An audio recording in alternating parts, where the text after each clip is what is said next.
Okay, good day everyone. So I'm excited to introduce a new chapter in our journey in calculus. So far, we've studied functions of one variables and we learned how to integrate over an interval to find the area under the curve. So now let's take the concept further. So what happens if a function depends on two or more variables? So for example, with a certain equation, we have x, y, and z. Okay, so how do we find or how would we integrate that function? So in this lesson, we'll explore how we represent, analyze, and integrate multivariable functions. And we will also see how the area or volume ideas from a single variable calculus extended into the higher dimension. Okay, so can you recognize the shape? Of course, these shapes are being thought, no, even in elementary days, no. We have here 2D shapes or two-dimensional shape, and we also have the three-dimensional shape. Um, we tackled already three-dimensional objects in our vectors, diba? So pag 2D, so that is like the shapes in our left side: circle, oval, triangle, square, rectangle, rhombus, trapezoid, and parallelogram, and many other shapes pa, no? While in a 3D or three-dimensional shapes, we have sphere, cube, cone, regular prism, triangular pyramid, cylinder, triangular prism, and square pyramid. So, we have three dimensions, okay? Kumbaga sa ating plane, we have the x, y, pag two dimension, at kapag 3D naman is x, y, z. Okay, so I have here equation. Okay, what is the image formed by the equation y is equals to 3x plus 2? Okay, can you guess the image form? Okay, look at the equation. So yes, that is a line. No, you can form a line using this equation. Y is equals to 3x plus 2. So why line? Because we only have a linear equation.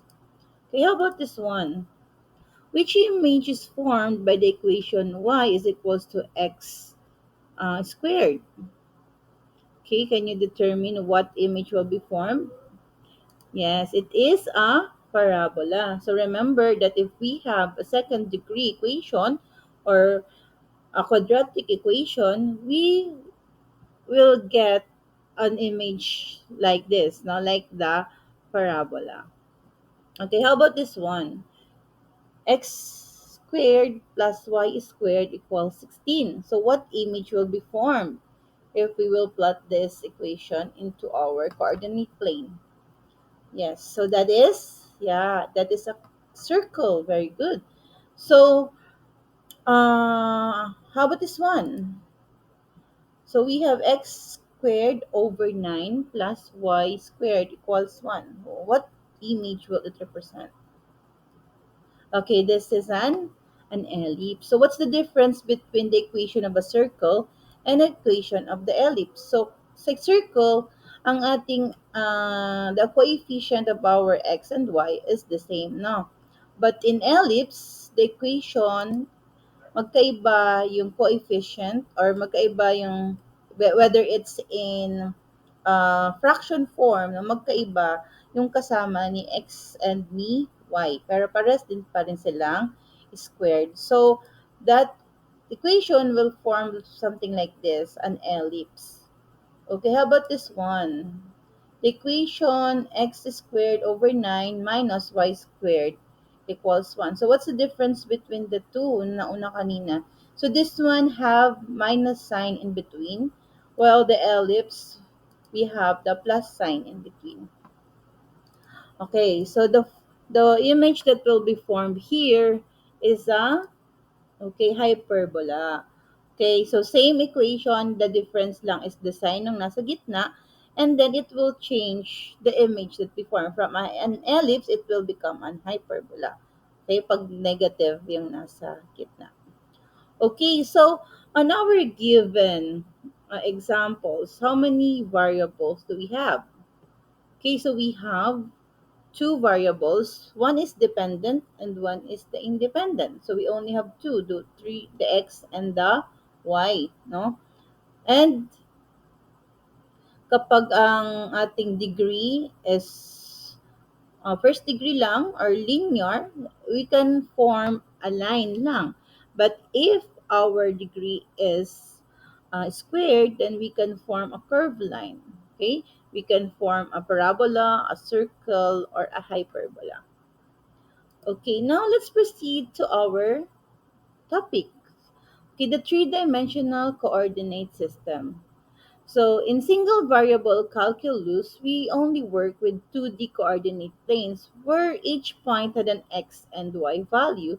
And now we extend that idea to three-dimensional coordinate system. So by adding letter z. So before we only have the x and the y. Now we have additional variable which is letter z. So that's why it is the three dimension. So okay, in a three dimension we have three axes.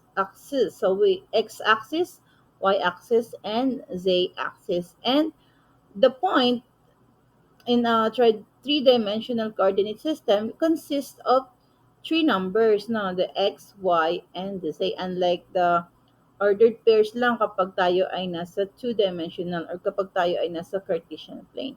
And the three-dimensional coordinate system is divided into 8 parts, no? Or octant. Remember, in our Cartesian plane, we have only four regions, no? First quadrant, second quadrant, third quadrant, fourth quadrant. But here in our three-dimensional coordinate system, we have 8 regions, and it is called an octant. Okay? So the domain of multivariable function. So the domain of a multivariable function is the set of all points x, y, or x, y, say, for which the function is defined. So remember that we have uh, three variables, no? But same with how we get the domain of a two variable function. Um, when we are finding a domain, we need to define the equation na hindi siya magiging tawag doon, undefined, no? Or hindi siya magiging impossible. For example, here we have the f of xy is equals to the square root of x plus y. So since we have a square root sign, no, possible na siya ay magiging imaginary number if the sum of x and y will become a negative number. So therefore, the possible value or the domain of this function shouldn't be negative numbers. So that would be x plus y is equal or greater than 0.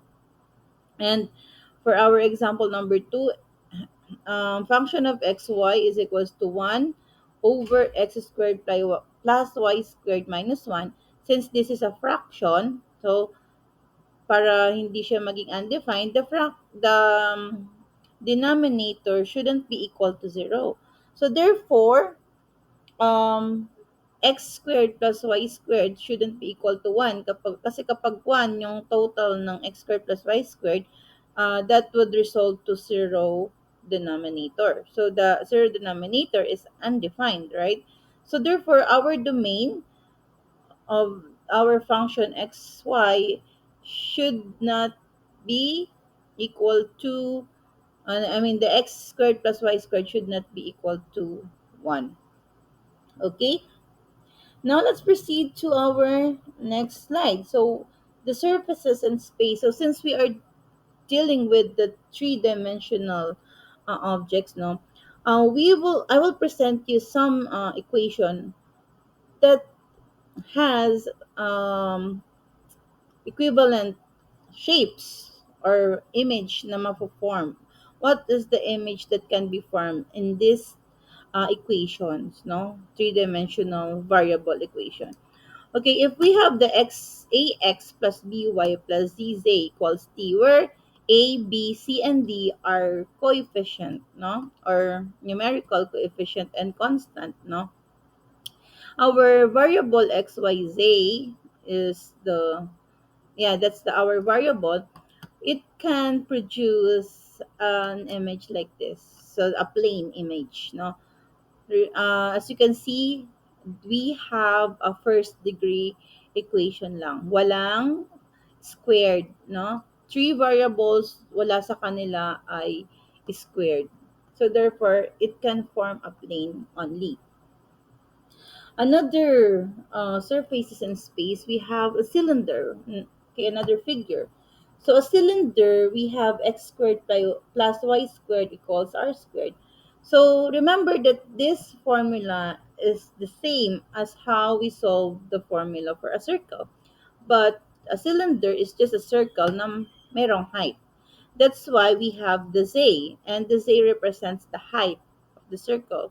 And the z is the limit from Z1 to Z2. Okay, so that's why it's a cylinder. From a circle siya na merong height. Okay, next naman is a sphere. Okay, again, the circle, we have x squared plus y squared equals r squared. But anong pagkakaiba nila sa sphere?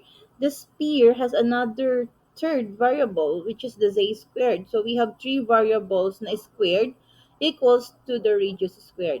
Okay, so this equation will result into a sphere. Okay, remember also that our three variables have the same numerical coefficient. So here in our example, they have one numerical coefficient and they don't have a numerator. So ibig sabihin pare-parehas yung distance nila doon sa radius. Because if merong diyan maiba na coefficient o meron diyang fraction na isa, hindi na sphere yung shape na mabubuo. Okay? Because the distance of the radius will vary na, no? Okay, another image or shape that we have is the ellipsoid. Okay, as you can see, it is a 3D shaped ellipse, no? So we have the x squared plus y squared plus z squared over certain denominators, and these a, b, c are different numbers, no? So if they have different numerator, then it will result to an ellipsoid. Okay, so again, the standard formula for an ellipsoid is x squared over a squared plus y squared over b squared plus c squared over c squared equals 1. Next is the hyperboloid. Okay, so what's the difference? So we also have the x squared over a squared plus y squared over b squared. Dito naman, we have minus c squared over c squared. So what's the difference between the hyperboloid and the ellipsoid?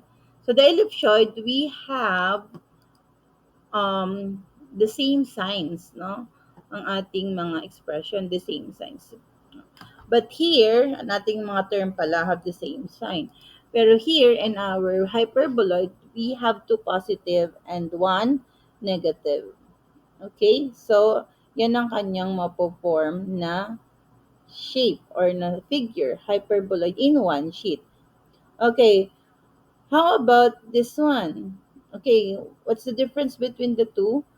Dito sa hyperboloid, isa lang yung may negative, na isang term lang yung may negative. Pero here, we have two negative and one positive.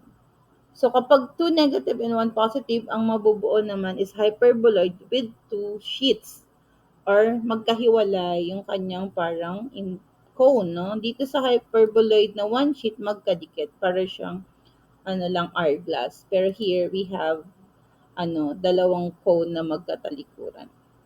Okay, another formula that we have, or another figure that we have is an elliptic paraboloid. Okay, elliptic paraboloid. So we have here z is equals to x squared over a squared plus y squared over b squared. So what's the difference naman ng nito doon sa mga nakaraang formula or nakaraang equation? So here, the same parang formula ng circle na x squared plus y squared. pero yung z niya is nasa kabilang side. Okay? Nasa kabilang side. And walang denominator si z. And also a squared plus b squared, meaning to say their denominator is different. No? Yung denominator ni x is magkaiba sa denominator ni y. That is an elliptic. Elliptic. It's because it is shaped like an ellipse. Pero if magkaiba, ay if magkapareho yung kanilang denominator or wala silang denominator, x squared plus y squared equals z lang, ang mabubuo dyan na shape is circle. Napabilog, hindi siya ellipse. So that is a paraboloid pa rin. Okay, paraboloid ang tawag kapag hindi ellipse. Okay, next figure is the hyperbolic paraboloid. Okay, para hyperbolic paraboloid naman is this one. Para siyang saddle, no, yung sa kabayo, no? This is a parabola na parang pa-curve din yung kanyang ano, or para siyang hinating hyperboloid. So, ano naman yung difference ng dalawa from the elliptic paraboloid? So, elliptic paraboloid, we have a positive sign in the between, I mean, addition. Sa hyperbolic paraboloid, we have negative sign or negative operation in between. Okay. Next, we have the cone. Okay. The cone is almost the same with the ano, ayan, parabolic, hyperbolic, hyperbolic paraboloid, but the z is merong fraction or magkaiba yung denominators nilang tatlo. Okay? So, isipin mo, isang number lang ang maiba, yung denominator lang yung maiba, mag-iiba na rin yung shape ng ating surface. Okay? Or ng ating figure. Okay? Now, let's proceed to a partial derivative. So a partial derivative shows how a multivariable function change as one of its input variable changes. So holding the others constant. So this is different from the total derivatives where all variables can change simultaneously. So sa ating total derivatives, no, if we derive a certain variable, pag isa lang yung variable, lahat nag-change. Okay? Pero here in our partial derivatives, isang variable lang yung ating dinederive and the other variables we treat them as constant. Okay? We differentiate the variables that we are respecting to, but the other variable remains constant. So here's an example. So we have let f of x and y, or function of x and y, is equals to x squared plus y plus 3y. So we have two variables here. We have the x and the y. Now to find the partial derivative of our function with respect to x, so therefore ang ating i-derive lang is yung x. And the other variable is lahat ng may y is treat natin as constant. So ano ba yung derivative ng ating x squared? So that is 2x, and then since we have y as constant, so we will just put it there, 2xy. And the other term naman is 3y. Since this is a constant, then the derivative of constant is 0. So therefore, the derivative of function f with respect to x is 2xy only. Okay, how about if we derive it with respect to y naman? So y, we have, for our first term, x squared plus y, we will derive y. So the derivative of y is 1. So therefore, we have x squared na lang ang matitira times 1. Plus the derivative of 3y. So the derivative of 3y is 3.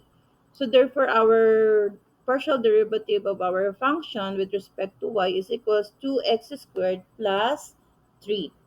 Okay, so another example, if we have three variables, we have function of x, y, z is equals to x squared z plus y z cubed. So the partial derivative of our function with respect to x, so kunin natin yung derivative ni x, which is 2x times the z, kasi si z ay magiging constant.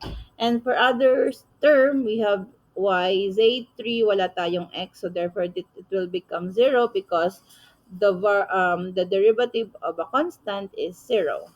Next, the derivative of function with respect to y naman, with our first term, we don't have y, so if the constant will become 0. And for our second term, we have yz cubed. The derivative of z is 3z squared. Okay?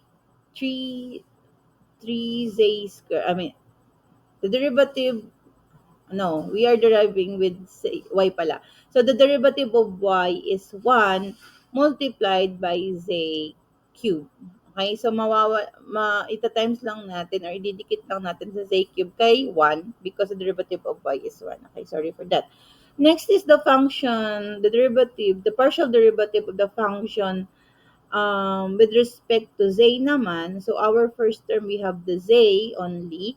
So x squared plus x squared times z. So z, the derivative of z is 1. So we will multiply it with the x squared. So x squared lang yung matitira. For our second term, the derivative of z is 3 z squared times y na ating constant. So that would become the derivative of f with respect to z is equals to x squared plus 3yz squared. Okay, so that's how we do the partial derivative. Okay, now let's proceed to the double integral and area in the plane. So a double integral allows us to calculate the volume under a surface defined by f of xy over a region in the xy plane. So, yung double integral, siya yung nagde-determine kung ano yung volume doon sa ilalim, no, under a certain region na sa ilalim ng ating function.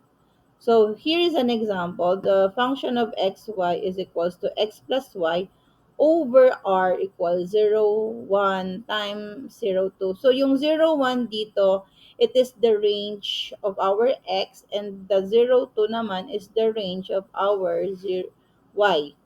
Okay, so if we will have a Cartesian plane, so yung x natin is from 0 to 1, yung y natin is 0 to 2. Okay, so how do we get the double integral? So to set up the double integral, here in our function, integral of our function 0, 1, and then another integral of our function 0, 2. um, kung ano yung i-integrate natin una, siya yung nasa inner part. For example, ang ating integrate is y. So, therefore, yung nasa loob yung ating integral na 0 to 2. Kasi yun yung limit ni y. At yung ating variable na y or dy is nasa loob din. And then, yung ating x naman, yung ating limit ng ating x is 0 to 1. And then, yung dx natin is nasa outer part. Okay, so now we are integrating with respect to y first kasi si y yung nasa loob, and then sunod naman is si x. Okay, so to integrate the inner integral, so dito muna tayo sa y, the integral of x plus y dy from 0 to 2, since x is treated as constant in this integration, so katulad ng ginawa natin kanina sa partial derivative, so dito rin sa ating integration ay iti-treat natin yung other variable as constant. So we have here integral of x dy, hiwalay natin yung dalawa, si x at saka si y. Integral of x dy plus integral of y dy from 0 to 2. So what is the integral of x dy? So that is y, and multiplied by the constant x, okay, from 0 to 2. And then we have the y dy, the integral of y dy is equals to y squared over 2 with the limit of 0 to 2. Now, we will substitute the value of our y to our limit.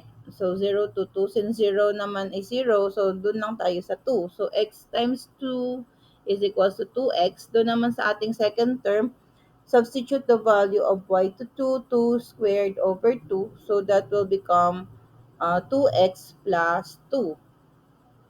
Now that we have the integral of our function with respect to y, we will now integrate it with respect to x naman. So we have 2x plus 2, ilalagay natin yung value, no? 2x plus 2 doon sa ating integral ng x. Okay, to the limit of 0 to 1. Now we separate again. We have the limit of 2x dx.